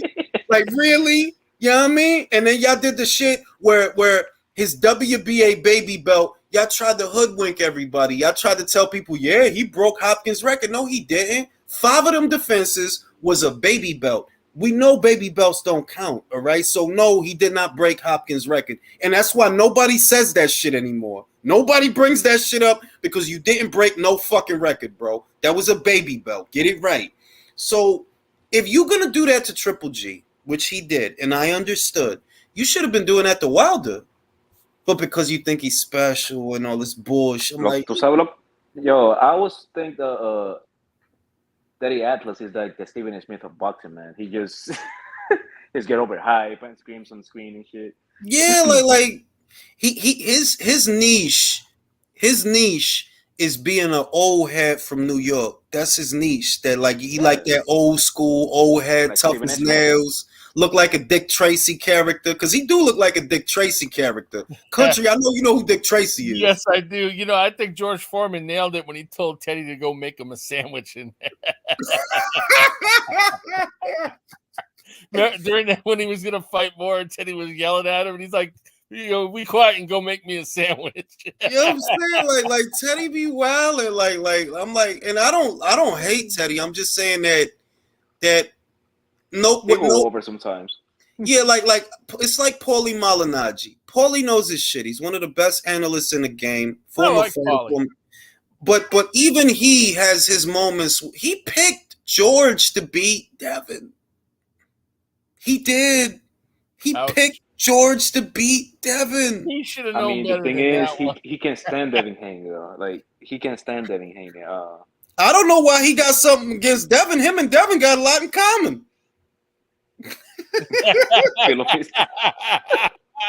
You're wrong for that one, Jules. You're wrong. Hey, Jules, coge los suave. You're wrong for that one, Jules. I'm saying, like how you can't hate on him, bro. You and him got a lot in common, bro. Like, remember, Paulie dyed his hair blonde. Y'all remember that? When he put the peroxide in his shit? Devin dyed his hair blonde. He also had a red, too. Yeah, like y'all got a lot in common, yo. Like, real shit, man. Like, all I'm gonna say is what nobody says is gospel. What I say is not gospel. What Teddy says is not gospel. What Paulie says is not gospel. Everybody gets it wrong. But what bothers me about the AJ character is he never gets a fair shake. And it's just the truth. He doesn't. He does that. That kid never gets a fair shake. And it's wild to me. You know what happens, Jules? The thing about AJ, he has that Oscar the Hoya effect, you know, the pretty boy.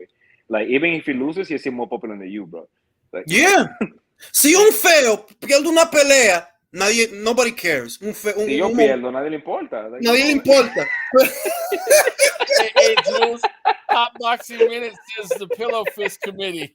Ay, Dios mío, un cara de guante pierde una pelea, nobody gives a shit. Pobrecito. Pero este tipo, no, él no sirve, él es una basura. It's terrible, bro. Like, bro, Oscar de la Hoya got knocked out by Hawkins, and then went Pacquiao, and then, bro, like, nobody gave a shit, bro. Like, they still pay man your back for that guy. Like, real shit, yo. Mira, porque Manny es feíto. Cuando Marquela noqueó, nobody was like, yeah, people got scared y toda la vaina. Pero hey, Jules, AJ says to say your hair looks lovely. Oh shit. Oh shit. Yeah, because I'm about to cut it off in a minute. But it's the truth. It's like, because they know the kid, you know, he good looking kid, he pull a lot of joints. They give him a hard time. But on some boxing shit, just being real, I'm like, that kid don't get a fair shake, and he should, because the division would not be hot right now if it wasn't for him. It was not Fury that brought all this attention and all this money to this division. It wasn't. It wasn't Wilder neither. Like, nah, because when Wilder won a WBC, wasn't nobody talking about that shit.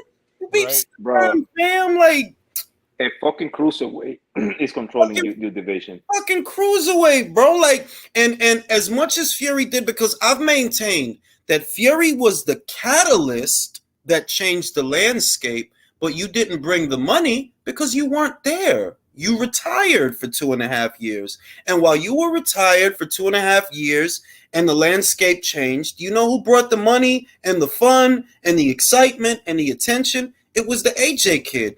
And he didn't do that fighting fucking fat cruisers for 7 years like Wilder. You know what I mean? Like, no, he was fighting guys that was ranked. Coming out of rehab.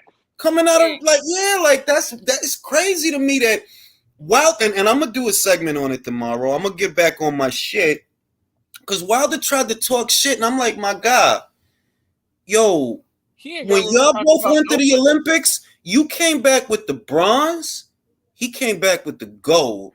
When y'all turned pro, he unified 3 alphabet titles, and you ain't unified shit, right? He became a 2-time heavyweight champion, and you still ain't do that. And you beat Ortiz twice. Exactly. And you've been here longer than him. You debuted in 2008. He debuted in 2013. And you fought less top 10s than him. Won less titles than him. Been a champion less times than him. Sit the fuck down, bro. You fighting the dude that Dillian White beat in 2017. Sit the fuck down, fam. Shut all the way the fuck up. That's crazy. Hey, Jules, Crazy D3 is asking, is Tank's trial next week? I think so. I'm like, bro, look, if he go to jail, I ain't gonna bat an eyelash over the shit, bro. I don't buy his fucking fights anyway. Now, on that note, ladies and germs, it's time to say goodnight. The next episode of The Relay will be uploaded after this. All those here, I will be going live for this weekend's action, so feel free to join me. Canelo versus Golovkin 3. Watch party. We're going to be watching the fight. Thank y'all for coming. Have a good night, everybody. Have a good night, guys. Fellas. Thanks, everyone. Jules, have a good one.